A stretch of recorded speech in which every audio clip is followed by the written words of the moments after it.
Hi, I'm Hal Roberts. This is Bridge City News. Here's some of the top stories we've been following. It appears as though two of the Coots four are being released from custody, but do plead guilty to a single charge each. We have the details.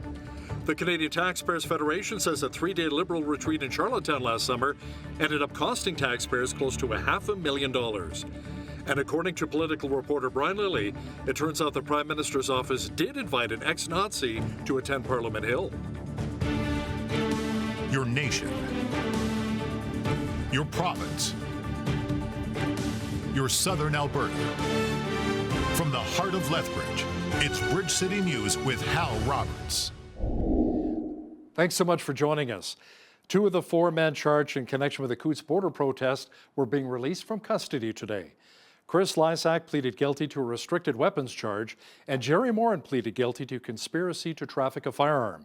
But with time already served, they're both being released. The charges of conspiracy to commit murder against RCMP officers have been stayed. Chris Carbert and Anthony Olenek, meanwhile, remain behind bars. Now, Fort Macleod councillor Marco Van Hugenbos, who himself faces charges of mischief in connection with the Coots border blockade and was in court earlier today, says it was a real relief for the two of the four who finally been released. Hugenbos says this is really a travesty of justice, what is taking place. We have the 11th hour, and we don't know what kind of pressure the Crown has come under, whether their authorities or their superiors said, hey, what's going on here? There's public outcry. There seems to be interference. There seems to be something going on. You got to deliver. And they delivered. They delivered on two relatively smaller charges, significantly smaller charges. And the sentencing resulted in quid pro quo, which is time served. And they are, I believe, both released as we speak. Now, the lawyer for Jerry Morin, Greg Dunn, released a statement which in part read, "It is unfortunate that Mr. Morin has spent 2 years of his life in custody awaiting this day. That being said, now that this day is upon him, he looks forward to seeing his family and moving on with his life." Lethbridge police need our help finding a man wanted in connection with a robbery. They say they responded to a report of a robbery at the Lethbridge Casino last November on 2nd Avenue South. They say the victim, who won a large sum of money, was assaulted in the parking lot by a man who then ran off with the cash. Police released a composite sketch of the man they're looking for. He's described as between 6'2" to 6'4", around 200 pounds, with a light brown mustache. He was wearing a black hoodie with a hood up and jeans. If you've seen the suspect that the police are looking for, you ask to call LPS right away at 403-328-4444. A petition has been launched by Calgary businessman to recall Calgary Mayor Jody Gondek. Landon Johnston says he and many other Calgarians are frustrated with Gondek's leadership and they want to change. Gondek received backlash for opting out of the city's menorah lighting at City Hall. She also approved a 7.8% residential property tax increase. But apparently the straw that broke the camel's back for Johnston was the city's single-use items bylaw. The bylaw was repealed late last month. In order for Gondek to lose her job as Calgary mayor, Johnston needs to collect over 500,000 signatures over the next 2 months. That's no easy feat. City Clerk Kate Martin says the city did receive notice of the recall petition, and in order for it to be successful, signatures must be collected by at least 40% of the population within the city of Calgary. Martin says all signatures must be original and a recall petition must not be signed in a digital form. You know, there's been a lot of outrage in regards to Premier Daniel Smith's potential gender identity and parental rights regulations and legislation in schools. Many feel it's an attack on the transgender community, but there are also those, however, who are applauding what the Premier is bringing forward. You can include David Lees, who is with the Frontier Centre for Public Policy. Lees says parents should be celebrating the recent announcement by the provincial government. In this case, it's a very sensible piece of legislation, and I think the Alberta government should be applauded for giving clarity on some very important questions. And I think that's the lens by which we should look at this. The first one is that the legislation is working to protect minors. And it's also asserting the prerogative of parents to parent their children. So I think if you look at the legislation through those primary principles, that's what's important to protect. And at the same time, it's doing so in a compassionate way that recognizes that there may be, from time to time, people that are they look at their gender differently, and that those people should be not discriminated against, but rather supported in terms of counseling in the privacy and within the relationship of the parental relationship. And so, as much as people may have good intentions to somehow have teachers coach children in terms of ideas such as their sexuality, I think pretty much everybody agrees that children as minors need to be supported in a way that when they become adults, they can make adult decisions. But for now, it's not an adult decision to get into a situation where they make major irreversible decisions. So I think the legislation should be applauded. Thanks to some investigative digging by the Canadian Taxpayers Federation, we now know that the Trudeau government's 3-day cabinet retreat last summer in Charlottetown, PEI, cost taxpayers close to $500,000. They were there to tackle affordability. Now, some people would call that a little ironic. To chat about this in further detail is the federal director of the CTF, Franco Terrazzano, who joins us once again from Ottawa. Franco, what was the final bill to taxpayers? Well, it's outrageous. The final bill that we know of is about $485,000. So listen to this, folks. The Trudeau government spent almost $500,000 on a 3-day cabinet retreat that you paid for and that they said was aimed at so-called affordability. Well, isn't that just tone deaf and unacceptable? Because you have Canadians right now that are worried about mortgage payments, that are worried about fueling up their car on the way to work, that are even just worried about the price of hamburger meat, right? Canadians are struggling, all while the Trudeau government spends about $500,000 on a 3-day getaway to talk about affordability. But you know what? Canadians don't need these politicians wasting our money like this. What Canadians need are these politicians to stop raising taxes, these tax hikes that are making life more expensive. So, Franco, why don't you break it down for us here? How much was actually spent on hotel rooms and food? Yeah, so the total bill, remember, is about $485,000 for this 3-day cabinet retreat. We do know that hotel costs were about $100,000, and we do know that the food and hospitality was in the tens of thousands of dollars, again, for a 3-day retreat. And folks, don't you worry, we are filing access to information requests to get the exact receipts so that we know exactly how they wasted your money. So why not just hold the event in Ottawa or maybe hold Zoom meetings like we're doing right now? Yeah, that's a great question, right? I'm in downtown Ottawa right now, and as I look out the window, I can see office buildings all around me, right? So at a time when the government is more than $1 trillion in debt, in a time when so many Canadian taxpayers are struggling, the obvious question is like, why didn't you just hold a cabinet retreat in Ottawa? There's offices here. Or why don't you hook some people up with Zoom accounts, right? There is no reason that a federal government needs to spend almost $500,000 on a 3-day getaway. I said this before, I'll say it again, completely tone deaf, completely unacceptable. Thanks so much for your time today, Franco. That was Franco Terrazzano, Federal Director of the Canadian Taxpayers Federation, joining us from Ottawa. Well, it turns out that Prime Minister Justin Trudeau did in fact extend an invitation to former Nazi 98-year-old Jaroslav Hunka to Parliament Hill. You may recall that House Speaker Anthony Rota ended up taking the fall for it and was forced to resign. Political reporter Brian Lilly says the PM's office originally said they did not invite Hunka. And you remember back at the time, the Prime Minister's office denied up and down, sideways, and back and forth that they ever invited this man, that the protocol office had anything to do with it. And now we can see in black and white that they did extend an invitation. Now, it was to a different event. It was to what ended up being a Liberal rally featuring Volodymyr Zelensky at Toronto's Fort York Armories, but they invited him nonetheless. So what's frustrating to me, Hal, is that Justin Trudeau doesn't hold himself to his own standards. As the old saying goes, if they didn't have double standards, they wouldn't have any. Mr. Lilly will also have the latest poll numbers on Prime Minister Justin Trudeau's leadership and how the Tories have extended their lead. That's coming up in the second half of our show. Well, we had sunshine mixed with clouds earlier today and not that cold here in Lethbridge. Jeanette Rocher is now with a quick peek at the forecast. Jeanette, for the early part of February, we'll take the fact that it's not minus 30 degrees.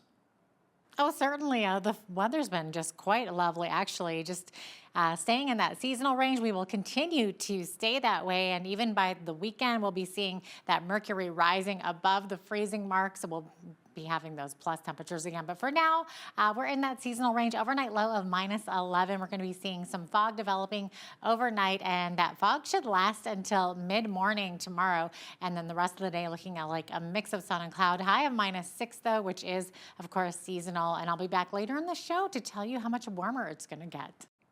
Looking forward to it. Thanks so much, Jeanette. A collaboration between the Blood Tribe Department of Health and the University of Lethbridge was celebrated on Tuesday morning with a naming ceremony. BCN's Naveen Day was in standoff and has the details. It's Taylor Swift. The first stage of a collaborative, multi-phased approach to enhance health and well-being on the Kainai Nation is underway. And on Tuesday in standoff, the project was given a name. The name of the partnership is Sukinakiapi. Sukinaki means health and healing. Api means kind of a general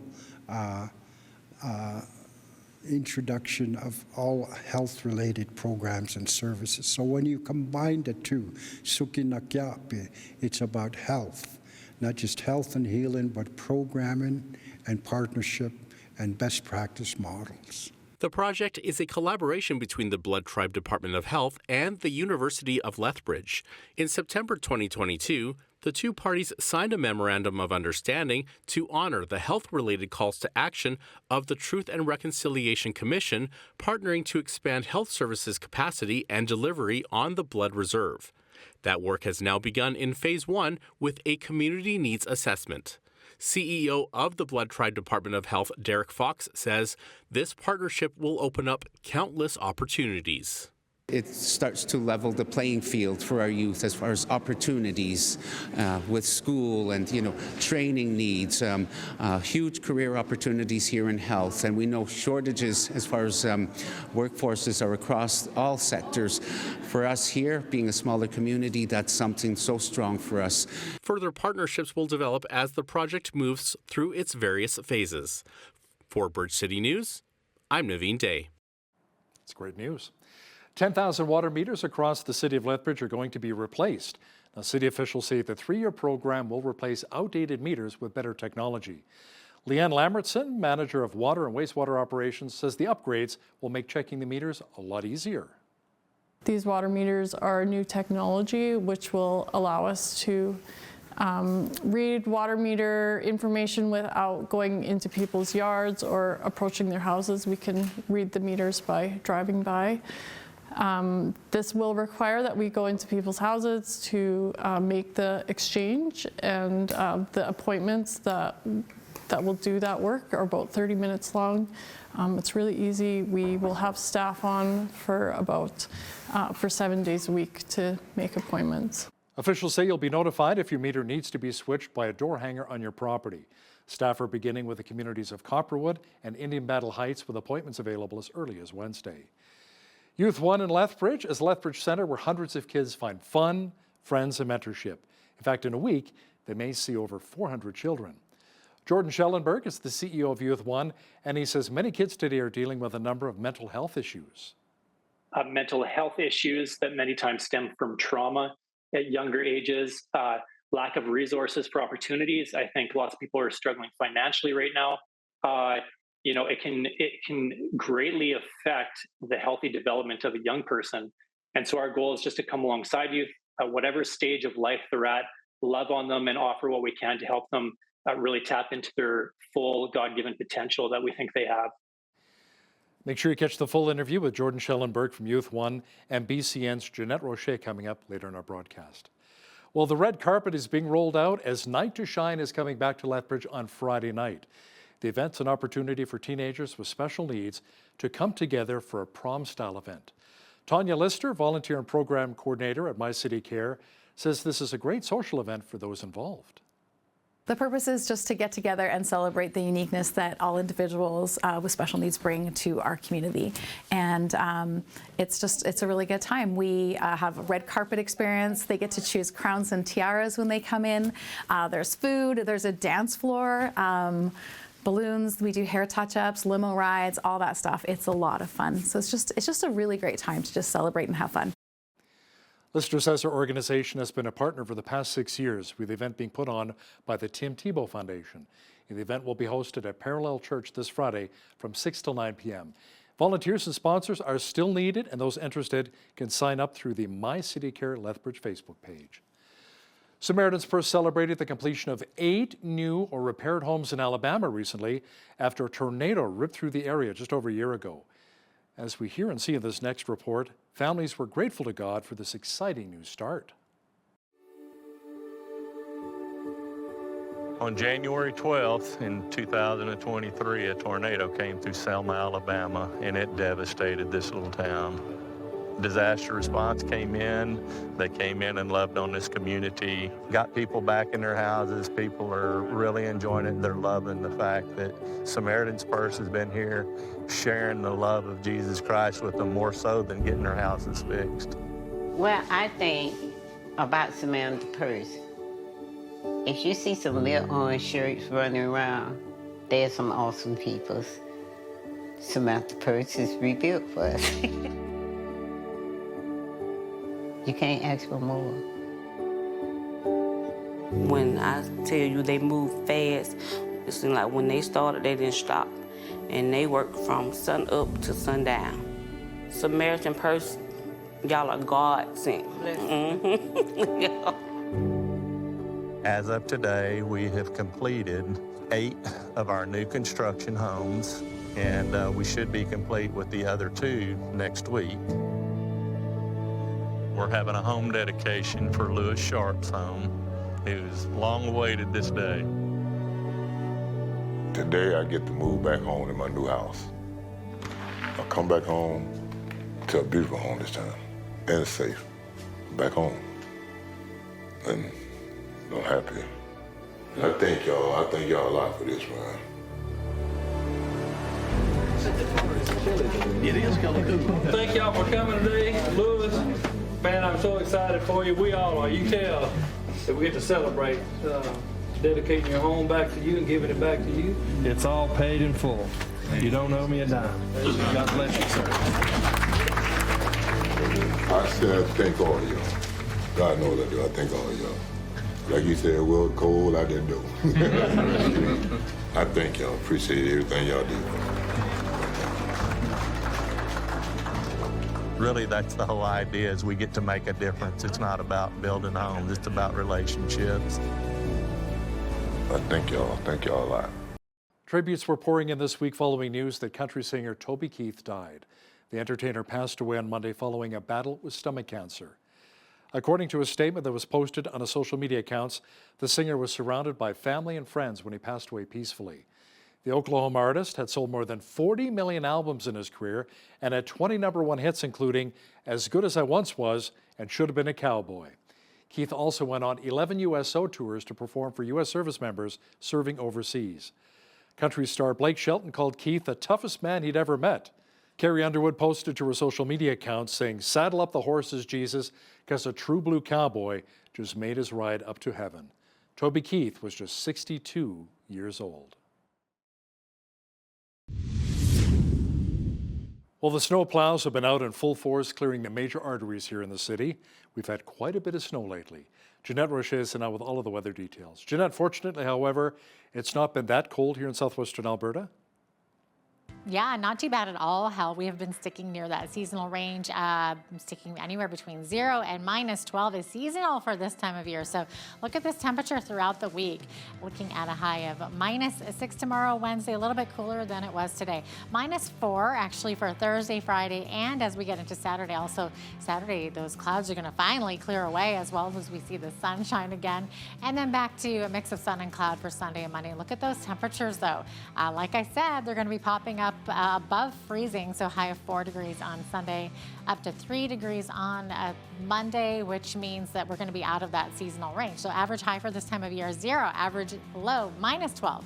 18, if you can believe it, that was our high temperature on this day back in 1963, and we had a record low back in 1994 of -27 on this day. Wow.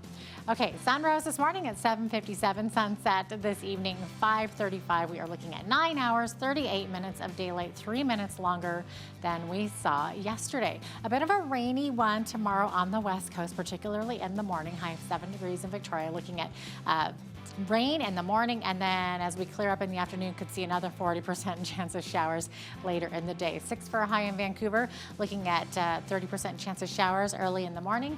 We are looking at a 30% chance of flurries in Edmonton tomorrow, high of -5, with fog dissipating in the morning and fog dissipating near noon in Calgary. Also a 30% chance of flurries tomorrow. -4 is the expected high tomorrow. As we look to the rest of the prairies into Saskatoon, high of -1, looking at 2 to 4 centimeters of snow. Also a risk of some freezing drizzle there. Regina looking at flurries and fog, 0 for a high. There is a fog advisory in effect in Winnipeg tonight and tomorrow, and the visibility could be close to 0. 2 degrees for a high tomorrow, and then mainly cloudy skies as well. As we get into the central part of the country, looking at Toronto, high of 4 degrees, mix of sun and cloud, -2 for a high in Ottawa. Partly cloudy skies there as well, and then scattered clouds as well expected tomorrow in Montreal with a high of -4.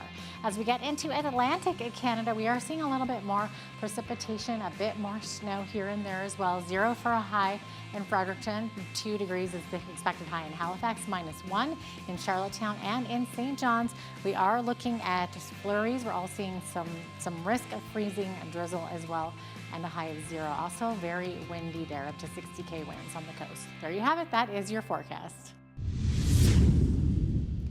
Bank of Canada Governor Tiff Macklem says the central bank cannot solve problems like housing affordability with interest rates. He says monetary policy is quite effective at controlling inflation in the medium term, but it has proven unable to address short-term fluctuations. Macklem says longer-term economic growth can only be accomplished through the population growth or productivity improvement. The Bank of Canada is holding its key rate steady at 5% and is widely expected to start cutting interest rates by early next summer. A food industry expert says there's no solid evidence of profiteering within the food retail industry here in Canada. Dalhousie University food researcher Sylvain Charlebois told a House of Commons committee studying food prices that the government should be more concerned with price coordination within the industry. Charlebois points to a recent example where Loblaws changed a discount program, citing alignment with its competitors. Canada's largest grocers have been under scrutiny as prices continue to rise at a faster pace than overall inflation. Inflation climbed to 3.4% in December, while grocery prices rose 4.7% that month. Profit at Precision Drilling soared to $146.7 million in its latest quarter. That is up from just $3.5 million a year earlier. That gain came even though revenue dipped from $510 to just under $507 million. Company officials say adjusted earnings before interest, taxes, depreciation, and amortization was $151.2 million in the latest quarter. That is up from $91.1 million a year earlier. The company's drilling rig utilization days in Canada for the quarter were down 2.5% compared with a year ago. Now, here's a look at today's markets. The TSX was up 85 points on the day to finish at 20,957. The Dow was up 141 points to 38,521.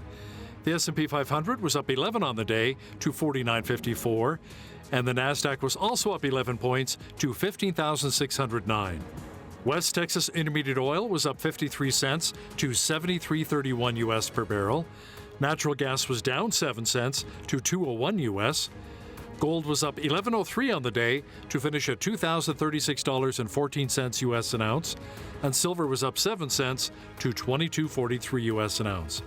Feed wheat is at $8.62 per bushel, barley's at $6.22, canola's at $13.60, and corn is at $7.60 per bushel. Live cattle were up $3.28 to $183. Feeder cattle March contract was up $3.93 to $246.68. and lean hogs were down 93 cents to 73.48. The Canadian dollar was even over the past 24 hours at 74.13 US. Recapping one of our top stories, 2 of the 4 men charged in connection with the Coutts border protest were being released from custody today.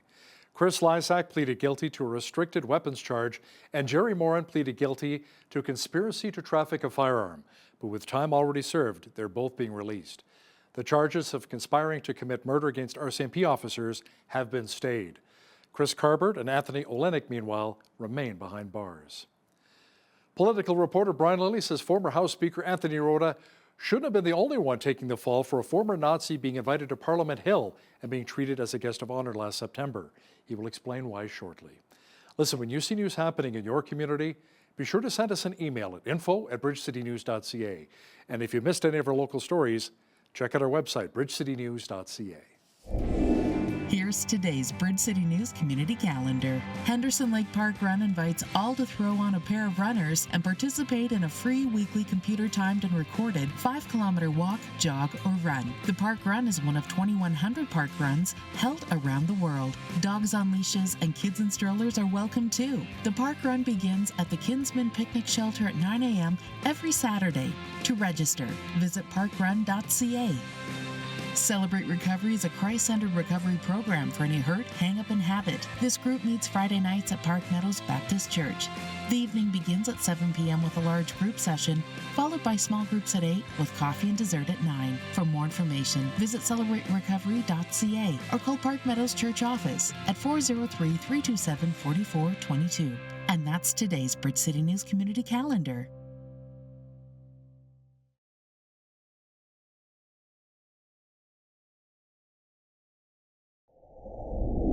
You know, despite denying it for a number of months, we now know that Prime Minister Justin Trudeau invited a former Nazi into the House of Commons. You may remember when 98-year-old Jaroslav Hunka, who fought with a Nazi unit during the Second World War, was invited to Parliament and honored with a standing ovation along with Ukrainian President Volodymyr Zelensky. Now, to chat about this in more detail is political reporter and columnist for the Sun newspapers, Brian Lilly, who joins us once again from Toronto. Brian, House Speaker Anthony Rota lost his job over this. Will the Prime Minister face any consequences? I'm not sure this man faces consequences for anything. I'm not sure he ever has.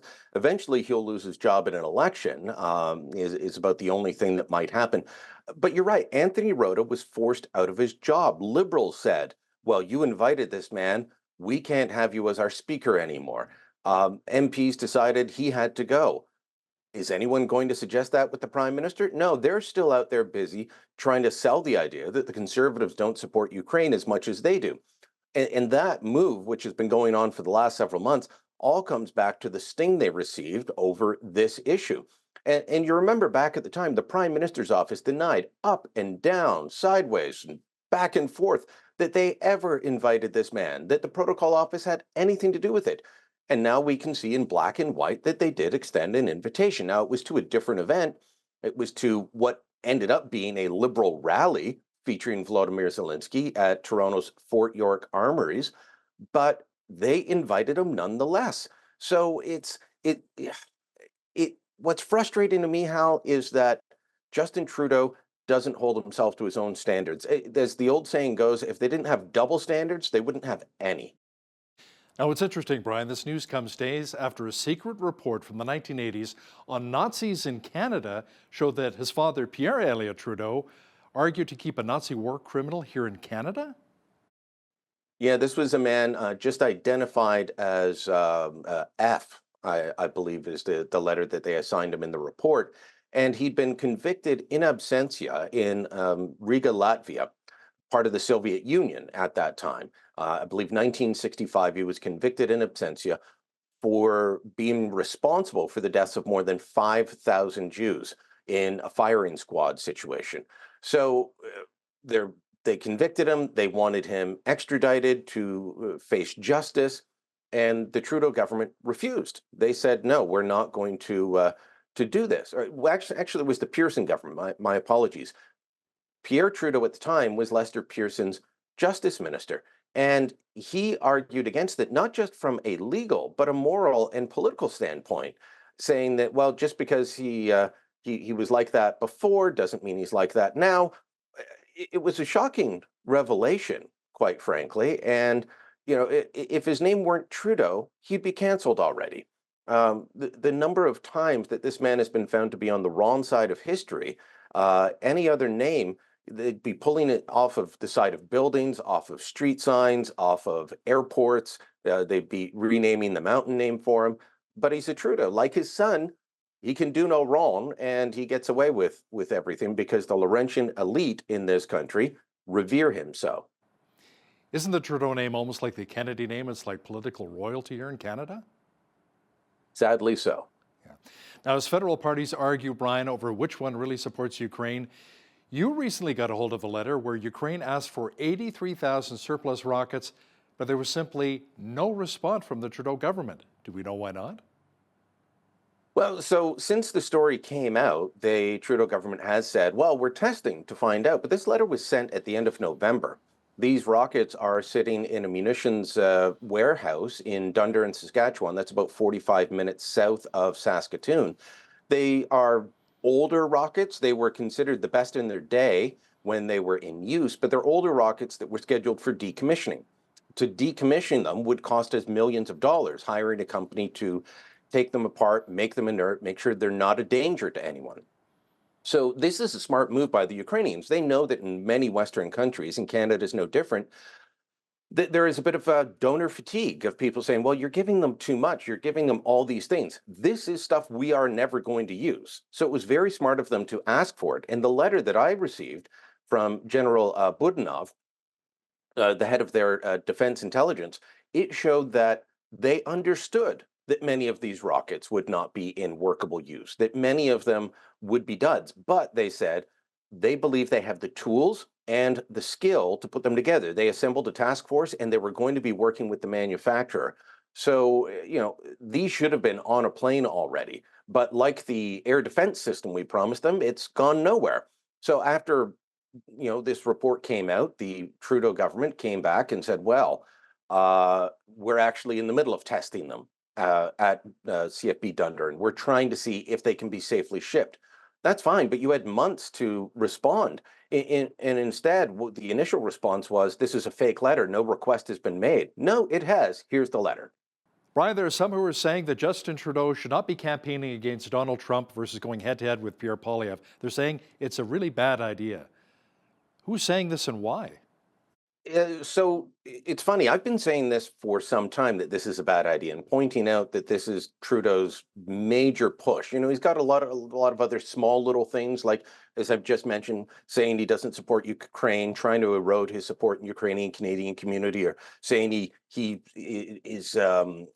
despises Quebecers, things like that. Stuff that's not true.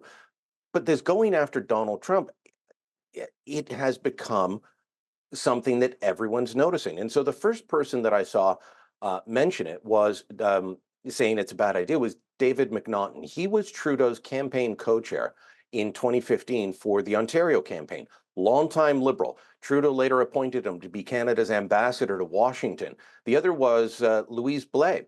She was Canada's consul general in the southwestern states at the beginning of the Trump administration, and was later appointed as Canada's ambassador to the UN. So these are two heavy hitters in Liberal circles, in diplomatic circles as well. And David McNaughton asked, why would you risk it? Because it does look like Donald Trump has a very good shot of winning the White House. Right now, he's ahead in polls nationally, and more importantly, as we've all learned over the past several election cycles, he's ahead in the swing states he needs to win the Electoral College. So campaigning against him is a bad idea. I was interviewing radio host from the US, Glenn Beck, the other day, and I said, what do you think it will be like if Trump wins and Trudeau's still in office? And he said, it will not be a friendly relationship. Donald Trump remembers who his friends are and who they're not.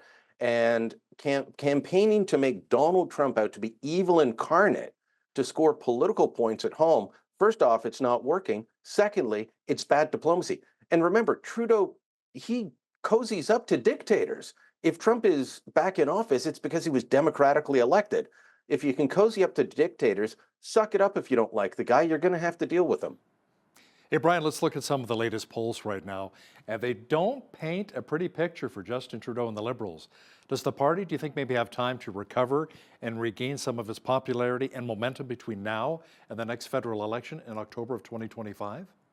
Well, between now and October 2025 is several lifetimes in politics. So absolutely he's got time before then. A couple of scenarios that I'll throw out for you, though. With the Liberals at 24% in the polls, or 25, depending on the poll, you've got the Conservatives up around 40. It's a 15-ish point lead. The Liberals trailing everywhere. Their strongest area is Quebec, and they're in second place there. So they're not in good shape to win. That's why they're campaigning against Trump. They think this is winning strategy. Polling by Abacus data would show otherwise. So the changes to Canada's parliament take place April 22nd. That's when we rejig the number of seats and redistribute. Alberta gets an extra seat. BC gets an extra seat. Actually, I think Alberta gets 3. BC and Ontario get 1. And then some seats in Ontario are moved around to areas that the Liberals will have a hard time winning. So if Trudeau gets any traction between now and April 21st and he thinks he's got a shot at winning, he might do it, because otherwise there's those 5 extra seats and the 2 that are moved that he's down 7 seats to start with. He might call an election April 21st for June. That's a possibility. I've also heard looking towards next November, just before the US vote, as a possibility. But all of these things are up in the air right now due to polling. And if the polling solidifies in Trudeau's favor, expect him to go. Otherwise, he'll hang on as long as he can, and until well past Jagmeet Singh getting his pension next January. Brian, our Premier Danielle Smith was in Ottawa recently to set up the new Alberta office. She also made a stop in Toronto talking about business investment. Now, she was asked about the protests surrounding her gender policy. There have been a lot of them in Calgary, Edmonton, even here in Lethbridge. Do you think this could potentially harm her overall message? It could overshadow, as she's trying to tell people, look, Alberta's a great place to invest. I know that she'd love to get companies opening offices out there, but also companies that are in film production going to Alberta. That's something that has The Last of Us really put Alberta on the map lately for that. And they'd like to get more film production, more TV production. Well, that becomes a tough sell with that industry, given the pronouns issue. I think most Canadians are on her side, but that's what the polling would indicate. But the protests and the noise and the portrayal in the media could definitely hurt her as she's trying to sell Alberta as a place to invest. Yeah, I remember when they shot Superman in my hometown of Calgary. Christopher Reeve, I thought that was pretty cool. It's like, hey, I recognize those buildings. That was pretty cool. Many, many years ago, Brian, a lifetime ago. Brian, Lethbridge Conservative MP Rachel Thomas challenged CBC CEO Catherine Tate last week on the issue of bonuses, and some pretty healthy bonuses. Is CBC really going to pay bonuses to executives as they lay off hundreds of staff? Well, unless the Heritage Minister steps in and says smarten up, I would say the answer is yes. But of course, Catherine Tate didn't just push back against Rachel Thomas's questions, which were excellent, by the way. She lectured MPs. I mean, here's the thing you got to remember. Rachel Thomas was the lead off for questioning, but as it went around the table, every single MP from every single party was outraged at this idea. Wait a minute, you're cutting 800 jobs and you're going to give executive bonuses, which last year, the last time they handed them out, worked out to about $18,000 each. Some of them are going to be bigger than that. So every single MP is saying they don't like this idea. She knows this, and Tate lectures them and says, we don't give out bonuses. We have at-risk pay. Well, what's that called? A bonus. So she said that it was a vital part of their pay package, that they hadn't made a decision. They'd make it at the end of the year, and it would be based on performance. As Rachel Thomas pointed out, as several others pointed out, your performance is pretty bad. The audience for CBC TV cut in half over the last several years, and people simply don't trust them on the news side anymore. So I don't know why you're getting bonuses. Besides, you're a taxpayer-funded organization that's always saying you don't have enough money. Why are you handing out $16 million in bonuses? I think what really hurt the CBC over the years was cutting Hockey Night in Canada. I think Sportsnet's covering it now, so they had a big audience with Hockey Night in Canada, remember, for many years. Yeah, that was the only show over the last bunch of years of me covering it that would regularly show up in the top 30 for ratings. Occasionally, the National would if it followed a big playoff game. Wow. Political reporter and Sun columnist Brian Lilly, thanks so much for joining us once again today from Toronto. Thank you, Hal.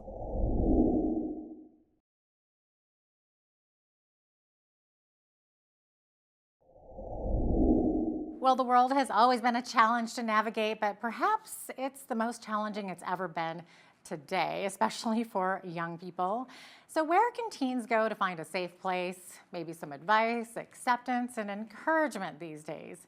Well, joining us from Lethbridge to shed some light on this is Jordan Schellenberg. He is the CEO of Youth One, located on 13th Street North in Lethbridge. Jordan, great to have you with us today. Thanks for joining me. Thanks for having me. Absolutely. Okay, so let's start out. Let's maybe tell us what Youth One is all about and how it got started. Yeah, great question. So we've been around for almost 10 years now, locally founded right out of Lethbridge.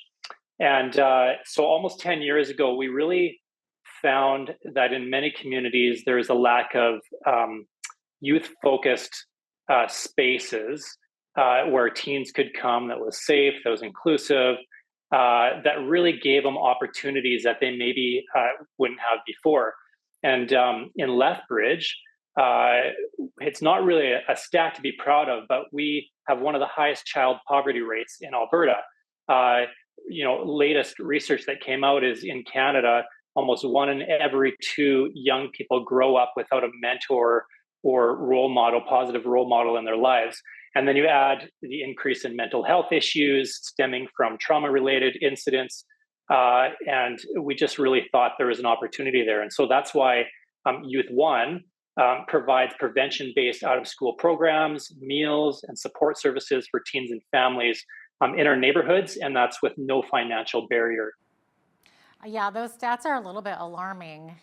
So was this kind of started more to be like an after-school program type of a thing? For sure, yeah. Originally, we started just for high school students between the hours of 3 and 6 p.m., which is typically a high crime rate. For young people, that would be a national stat. It's just unsupervised time and lack of spaces for youth to attend if they're not a part of any clubs or sports teams. And so that's really where it started. And then from there, based on feedback from families and youth, we grew and started offering more opportunities. So, What's your background, Jordan? Did you kind of grow up like this? Were you a latchkey kid, or were you, kind of like a youth pastor? What motivated you personally to get involved in this? Yeah, so I mean, growing up as a kid, I was a pastor's kid. Okay. My dad was a pastor, but as I got older, we actually grew up across the street from where Youth One was at the time. That seems like a long, long time ago. But my background, once I got older, was actually I had gone to school for policing. And in that education that I received, I really was drawn to prevention-based programs. Is rather than entering into a young person's life when they've broken the law or got in trouble in that form, I wanted to be the one helping with programs that would prevent that from happening and really kind of walk alongside youth. And so that's where my background was, and it led to us discovering this need and starting Youth One. Oh, that's amazing. And it started when, about 9 or 10 years ago? Yeah, in 2014. So this October will be our 10th year. Okay, and it's grown quite a bit since it was launched, hasn't it? It has, yeah. We always joke around how we had our first day of opening, we had one youth show up, and we thought, okay, maybe there's not a need here. But yeah, now we see about, this year we're on track to see over 700 registered youth for the school year. And we roughly see about 430 youth in attendance every week. That's amazing. And it all started with just one child. That's right. I know. Play off the name, right? That's amazing. Okay, now you do have a black tie gala coming up on March 16th. So maybe tell us about that. What's going to be happening at this event? Yeah, so this is kind of like our annual marquee event, one of our main fundraisers. And so the one unique thing about Youth One is it's almost fully supported by the local community. which includes faith groups like churches and businesses and many individuals. And so the gala is that one place where we can really share with the larger community about what Youth One is and what we're all about, and just to raise money to continue to the work that we do in the community. Okay, yeah, no, that's wonderful. Okay, so like we were saying before, it started with one child. It's grown into hundreds now, and you have all kinds of activities going on for the kids. So, what are some of the most popular for the kids to do? Yeah, that's right. So we really enjoy playing. Like we take a lot of value in play, and then we also offer support for the youth. But many of our activities, when youth come in, is things that they just like to do. And so we have a skateboard ramp in our facility where we can teach skateboarding and scootering and all those kind of things. We have a climbing wall. We have different media centers, access to computers. We do crafts every day, meals. We have board games, pool tables, ping. Like the list goes on. As we always look at what are just activities youth like to do, and we'll try our best to provide them. And it just really sets us up for youth to keep on coming back, and opportunities for our volunteers just to get involved in their lives and doing different activities with them. So, And is it free for kids to join or to come and attend? yeah. So one big thing we always kind of put in our mission is that there's no financial barriers. So any youth that wishes to attend, as long as they're between the ages of 11 and 18, they're able to access all of our programs and services. Okay, now that sounds great. What are, in your opinion, you work with the kids all the time, but what are some of the biggest issues that young people are dealing with today? Is it online bullying or peer pressure? Yeah, I mean, it's a very tough world to grow up in. It's changed a lot, even from when I was growing up. Like I mentioned before, mental health issues that many times stem from trauma at younger ages, lack of resources for opportunities. I think lots of people are struggling financially right now. It can greatly affect the healthy development of a young person. And so our goal is just to come alongside youth, whatever stage of life they're at, love on them and offer what we can to help them really tap into their full God-given potential that we think they have. Yeah.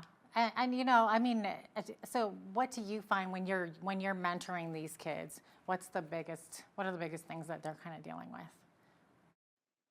Yeah, I think it's a lot of those things. A lot of mental health struggles, and it could just be from like good stress, like I've been cramming for this test and I don't know how I'm going to do, and we work with them that, to really like deep rooted issues where they need some assistance that's even larger than us, that we're able to connect them in the community and get them help. So it could be, I've just been kicked out of my house, I don't know what to do, and we're able to connect them. We don't offer housing, but we know people that do. And so we have those relationships already, and we're able to help guide them into those supports that they need. Yeah, no, it's interesting that you mentioned that. I understand that sometimes you guys help youth find jobs or find housing or assist with their education. What does that look like? How do you do that?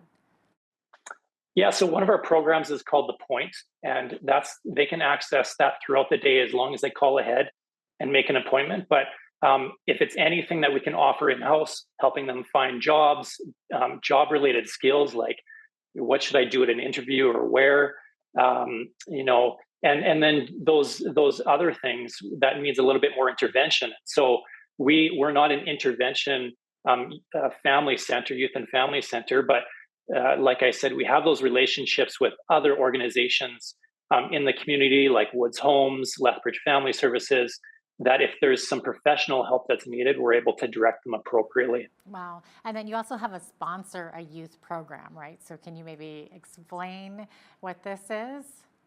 Yeah. So it's our main fundraising program. And so all of our fundraising events raise money for this program. When we ask for funds throughout the year, our monthly supporters, it all goes towards this. It's called the Launch Forward program. Essentially, what we did was we evaluated what it actually was costing one youth to attend for a full year. And it was roughly $100 a month. So kind of like a gym membership. This includes full access to meals and snacks every day, access to professional trained staff, We have two sites now, so access to both sites and all the programs. And so what people can do is at these events, our fundraising events, or even if they want to sign up for monthly support, so we say for every $1,200, it's covering the equivalent cost of one youth to attend the full year of all these programs. And so every year it increases because we're growing, but this year we had to fulfill 430 individual youth sponsorships for the entire school year. So that's what we're raising money right now for. That's incredible. Now, you mentor youth. So what does that look like? Is it one-on-one? Is it, a bunch of kids just hanging out with somebody? How do you do that? Yeah, absolutely. So a lot of group mentorship. So, with the amount of youth coming in, it's very difficult to always just be doing one-on-one. But as the relationship grows, those opportunities happen where, we will take a youth out for coffee, or we'll go to the movies with them, or show up to a basketball game and cheer them on. Our desire is to see those relationships grow and that they have that healthy adult in their life that really actually does legitimately care about them. And that's where we see conversations beginning to happen, discussions about, life in general and where they're going and just direction in life. And so we just want to walk alongside them. And so whether they just participate as a group or they really connect with one of our volunteers and meet with them outside of our regular programs, we just want to see that relationship grow. Yeah, I bet you must delve into those deep existential questions, right? Like, what's the purpose of life? Why am I here? That sort of thing. Yes. Yeah. Yeah, we really do. And we just move at the pace of the relationship, right? So our offering is everyone is welcome here as long as you're the appropriate age. These spaces and these programs are for you. We're here for you if you need it. And our hope is that as the relationships grow, we're able just to help them navigate life. And that can be everything from practical support, like assistance and finding a job, to really those deep discussions about, even the purpose of life. Yeah, oh, definitely. Now you were mentioning you work with kids 11 to 18 or 19, right? So is there a particular age group that comes out more to Youth One than others? Or does it really make a difference? Yeah, I mean, it depends on the program, right? So we have a lot of middle school youth that attend here. They just really love being wild and crazy and participating in all the games that we offer. And then once they get to high school, they kind of settle down a little bit, and that's where you start having those deeper conversations. But they like to just be a little bit more social and chat with each other, and so I would say it's a mix for sure. But then we also have those high schoolers that they even start to say, yeah, I want to give back now. And so they start volunteering with the younger groups as well. So it's just a mix depending on the programs. Yeah. Do you have any kids that stick with it through the 7 or 8 years that they're kind of going through those ages? Yeah, we found that a lot of times if the young person starts in grade 6, they will attend as long as they're in the neighborhood and it's accessible to them and their life situation doesn't change, that they will attend up until they graduate. So some really cool stories that stem out of that. Oh, I bet. What kind of feedback do you get from the kids and from the parents? Yeah, we get so much feedback in all different areas, from people in the community to parents. The unfortunate side is a lot of times youth, once they graduate and age out, they kind of move on with their life. And so you do get really cool stories. We had last week one youth that was 25, and I had known them for about 12 years. And they came in, and I remember them, and they were a challenge for sure. But they reminded us, and they said, we wouldn't even be here if it wasn't for the services that were provided. And so when you hear about those kind of stories, you're reminded of the important work that we get to do. And so feedback like that is awesome. We get simple feedback. We do a biannual survey with the youth where we hear, hey, this program sucks. You need to change this, right? And so we're like, yeah, okay, that's cool. Like, why does it suck? And we're able to adapt and really figure out what youth and families are looking for and how we can assist them the best. No, that's awesome.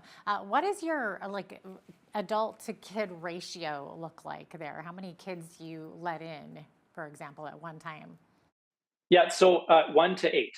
So for every 8 youth, we try to have one trained staff or volunteer on hand.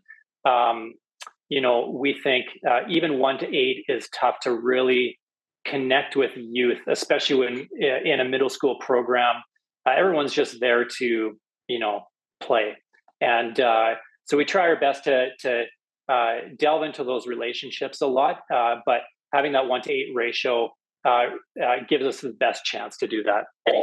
Anything more than that is even better. So. And then once again, Jordan, maybe just remind us really quickly about that black tie event coming up and how people can attend or buy tickets. Sure, yeah. So the black tie event's coming up on March 16th at the Sandman Signature, and it's presented by TD. And it really is an event where we come together, very youth-led. We get youth involved in the event from setting up to actually being in the program. And we just come together. We have a live auction, really good food, and then we have a unique kind of crowdfunding experience with balloons. So if you don't like balloons, this may not be the place to show up, but we have 400 balloons representing the youth sponsorships that we talk about. So what people do is they pay for a balloon. Youth delivers the balloon to the table, and we try to get all the balloons on the perimeter to everyone's table. And by the end of the night, our hope and desire is that we sponsor 100 individual youth for the year, giving them full access to programs and services. So, wow, amazing. Well, thanks so much for the work that you do and for being with us today, Jordan. Awesome. I appreciate it. Thanks for having me again. Great having you on. Jordan Schellenberg is the CEO of Youth One. I'm Jeanette Roche on behalf of all of us here at Bridge City News. Thanks so much for watching.